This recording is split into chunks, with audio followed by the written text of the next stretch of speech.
Well, the story that we are going to tell you today is not a story from Hollywood or Bollywood. This is a real life story. The story of a young boy who lost his father while he was in college, and then he completes his mechanical engineering from Ludhiana.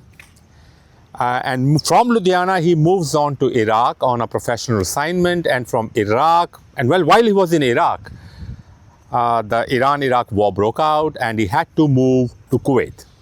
From Kuwait, he comes to New York, United States of America. And in New York, he works as a successful salesman. And that successful salesman, in fact, hits a roadblock in life when he finds out that the company he is working at has filed bankruptcy. He takes a very bold decision of his life. He moves on to buy that company. And after he bought that company never looked back, nor did he.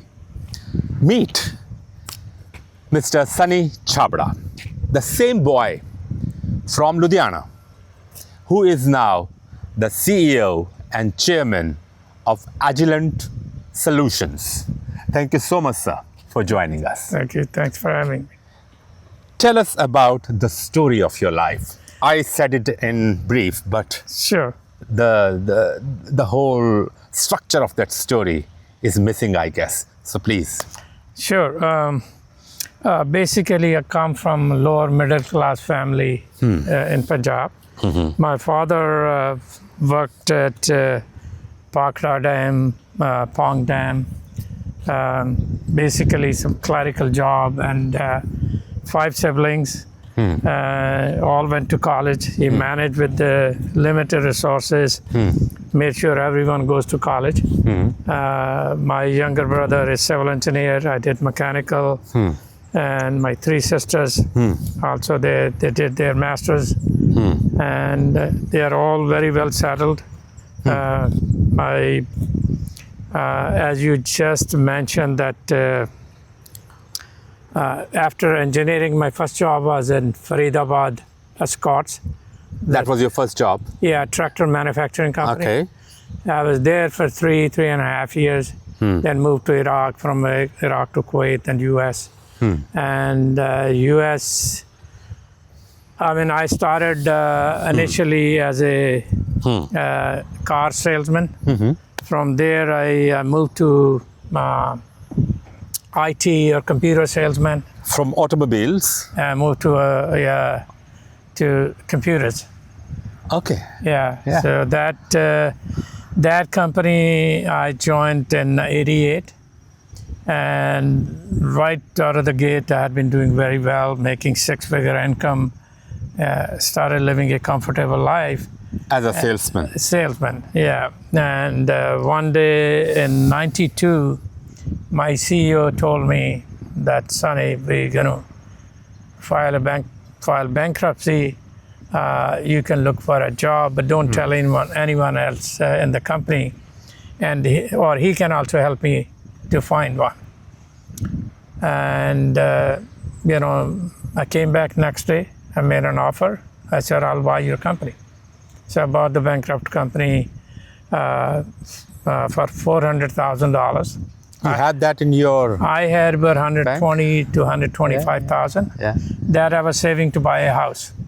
And I was looking for houses, but luckily I had not spent that money. And the rest was all borrowed. Just 1/4 you had. Yeah, and 120, 130 I borrowed from credit cards. I had around 12 to 15 credit cards, so I borrowed from everyone at 21% interest. And then at that time also, anyone or everyone I knew, friends and family, I called everyone and borrowed money from as much as I could, as low as $500 from someone, and the highest was $20,000. So how many lenders in total, roughly? It could be 30, 40, if I raised 50,000 from friends and family. So there was total around like 340,000. I needed 400 for the closing to buy the company. So basically I was short another $100,000, 40,000 in need as a working capital. So I went to one of the seller's house unannounced, without any appointment, rang the bell and asked his help to lend me 100,000, and in return I'll give him the whole company as lien. If I don't pay him, he takes the company back. So borrowed that at 17% interest, which I returned in 18 months. I did this deal 92 July, and 93 December 31st, I went to his house again unannounced, rang the bell, and he said, "Sonny, what are you doing on New Year's Eve?" I said, "I have to return your money." I said, "Why couldn't you wait till tomorrow?" I said, "I had promised myself, until I pay you back, I'm not going to take a day off." So I'd been working 18 months, 7 days. Every weekend I was working. I had a small daughter, and my wife used to bring my daughter to my office over the weekend. That's the only time I could spend. I left every day in the morning when she's sleeping. I reach home when she's sleeping. So she had not seen my face other than weekend, and weekend also I was working. So that was so I returned my money. I took my first day off, January 1st, 94. And, from the day one, we were profitable. Since I acquired the business, quarter after quarter, company was profitable. You acquired a sick company. That Yes. was, of course, it was filing for bankruptcy. And I believe there would be several other salesmen like you who were there. But what motivated you to take that decision to go ahead, borrow money, and buy that company? I did my calculation. I knew that I knew my sales. I knew other salesmen's sale, and I cut cost. The company was losing 40,000, so I needed to save $50,000 or $60,000. So I cut cost, some admin, some technician job. My brother was in Canada at that time. He's civil engineer. He had just done his master's in civil engineering, and I called him and I asked him to join me. He resisted first, but finally agreed, and he joined me without any salary. Both were not taking salary. Between my brother and I, we were working for 9 employees job. That's why we were working over the weekend, working late. So we covered a lot of stuff after hour, like accounts payable, maybe some of the shipping stuff my brother was doing, or we packed the boxes over the weekend. That's the way we saved the cost. So once the saving, I knew that I can save $60,000. Wait. Yeah. You knew you could save certain amount of money. So if I get you correctly, you knew somewhere in your subconscious that you had been a successful salesman. So you can be a successful company leader as well. Was that the thought that struck you? You can run this company successfully. There was not enough time to think that much, but I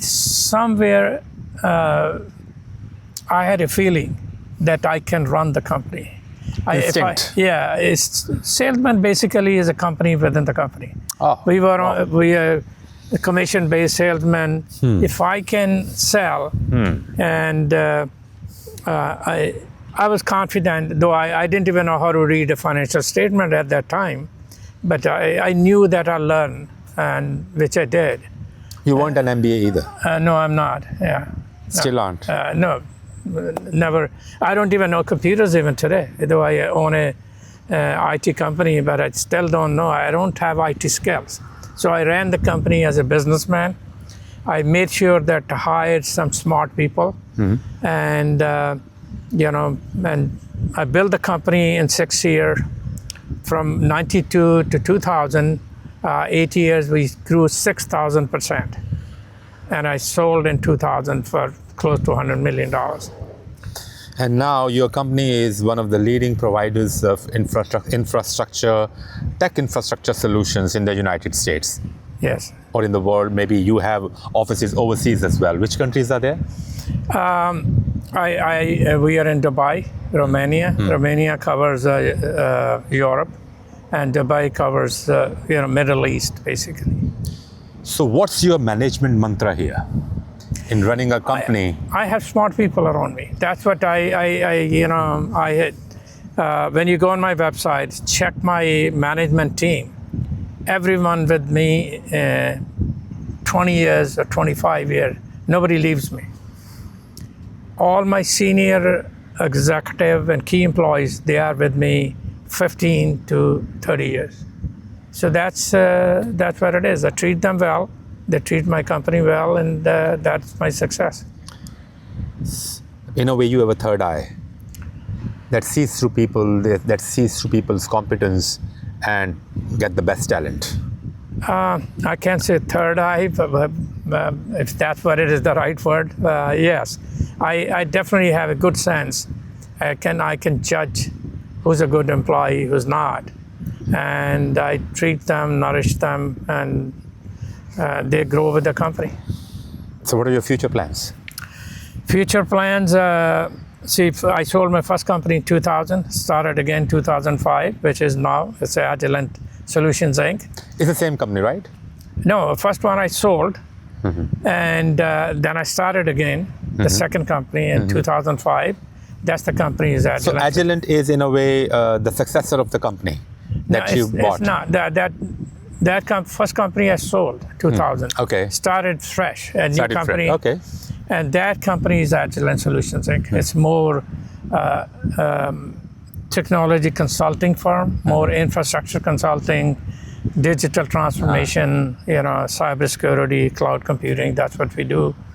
And we have over 600 employees now globally. Okay. Yeah, and I'm actually in process of selling. I'm actually starting the process maybe in the next 2-3 weeks. We'll go on the market. Hopefully it will be sold early next year. And once that is sold, I'm already into a real estate development investment. I'll be part of a golf community. It's called Panther National in West Palm Beach, Florida. Golf is your passion. It is, yes. For So the you are last 30 turning years. your passion into entrepreneurship. Correct. So I'm 71 plus. So I don't think I will ever retire. But this new business or new venture will be kind of retirement.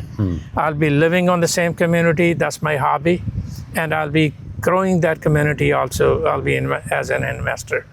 So that's my kind of retirement, on my next business life.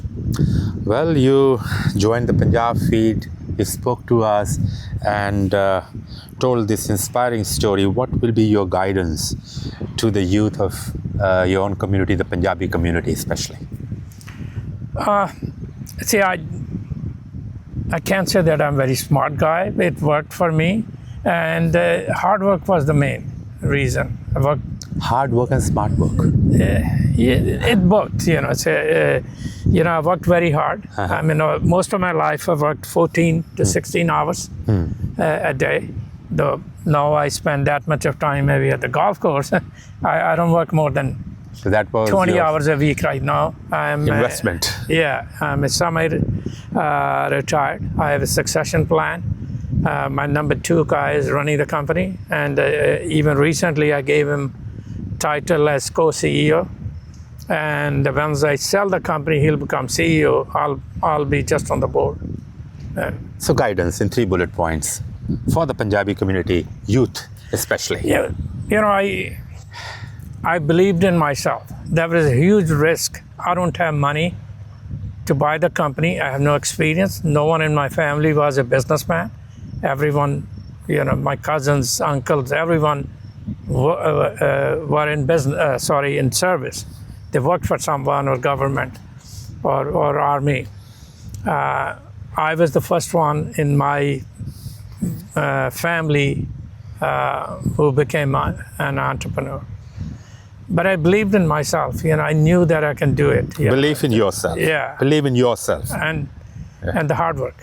Hard work. Yeah. And the people around me. I had been very vigilant, very careful to find the right people. And even when I bought the company, in my calculation was